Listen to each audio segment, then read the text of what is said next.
Hey gang, David Henry from Inspired Tennis. Thanks for checking into this video. I want to talk about a tip for faster stringing in this video. Now, I've done a couple other videos before with some tips on how to speed up the stringing process, and tonight is another one. And what I've got to say that I always say is I always stress quality over speed, okay? So it is much more important to do a quality string job than it is to do a quick string job that's not quality, okay?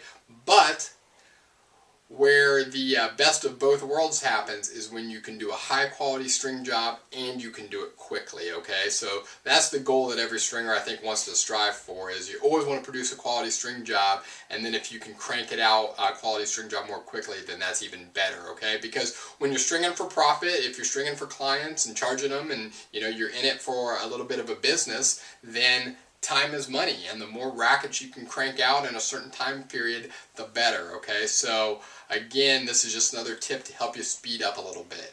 And the single biggest area, I believe, where you can gain speed in the stringing process is on weaving your crosses. I mean, there are things you can do on your mains, and there are tips you can do to start off when you're uncoiling the string, and tips that I've shown you and other tips that I'll cover in other videos. There are other tips to pick up and gain time throughout the stringing process. But where you're really going to pick up the most gain of time in the process is if you can just fly on your crosses, okay? That's where you want to get to. And the best way, as with most things in life, the best way to get better, to get faster at your crosses is practice, practice, practice, okay? And if you're stringing a lot for yourself and for other people, you'll just get that practice. I mean, you'll be stringing rackets all the time, and every racket, you're going to do a quality job, but you want to do some techniques to speed it up. So it's kind of considered a practice session, okay? And you can use it to gain time and speed up the whole process. Another thing that you can do if you're not stringing for yourself very often, or if you don't have a lot of clients that you're stringing for, then buy a really inexpensive reel of a nylon string or a really inexpensive basic synthetic gut and string up your racket. Cut it out the next day, string it up again. Cut them out the next day, string it up again, and just practice over and over and over, okay? So that's kind of the general theme is, practice makes perfect, practice makes you faster. But there's some specific tips that I want to show you and talk about with the crosses. I'm going to move over here. I've got this chalkboard that I borrowed from my kids that I'm going to demonstrate some tips. And in the top section, you can see these little green or yellow dots represent the main string. So it's basically like a cross section of the racket if you're looking at it from a cross section.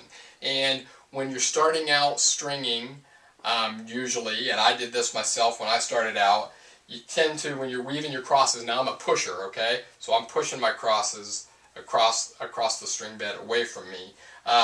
But you tend to push and you go up, loop up, and then you kind of loop down. You loop up and you make these bigger looping motions with the string as you're going across. It's just kind of the easy way to do it when you're starting out. But what you really want to strive for, and it may seem like a really subtle difference, but it's actually a big deal and can really pick up time and kind of professionalism in your stringing, is with your crosses, you want to, instead of looping up and down like this top drawing, you want to be more of a straight line across the mains, just with just very subtle, slight movements up and down as this line represents. So basically, most of your motion wants to be in pushing away from you. So you're pushing, pushing, pushing across the string bed, but as you're pushing across, you're just barely going up and down with your fingertips. And I tell you, if you can master this, you'll just fly with your crosses, and it's actually really fun. It makes stringing much more enjoyable when you're able to just churn those crosses out and fly across them. Okay, so practice that. Practice trying to do more of a straight line across the string bed and just gradually, barely move your fingers up and down. Okay, so that's a way that you'll definitely pick up speed. Another thing that'll help, I'll move down here, is if these are the mains of a string bed, another thing that you'll want to do is you don't necessarily want to go straight across when you're weaving your crosses. You want to go at an angle, all right? Because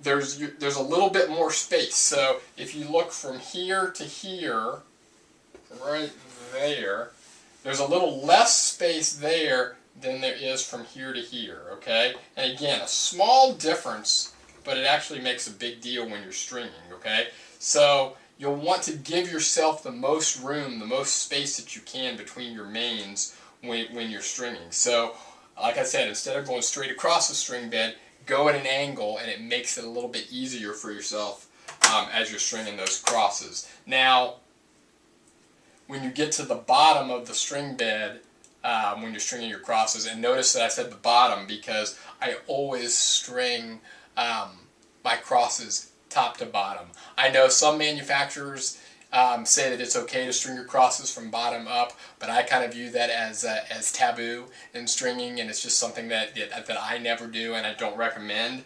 I always recommend doing crosses top to bottom. So either if I'm using a traditional pattern where a traditional one-piece pattern where the mains end at the top, I can easily do my crosses top down. If not, I'll either string it two-piece, or I'll do an around the world pattern and make sure I always string crosses top down. But anyway, the point being is that when you get to the bottom of the string bed, you're not going to have room then to go at an angle. You're going to have to go across, and that's okay.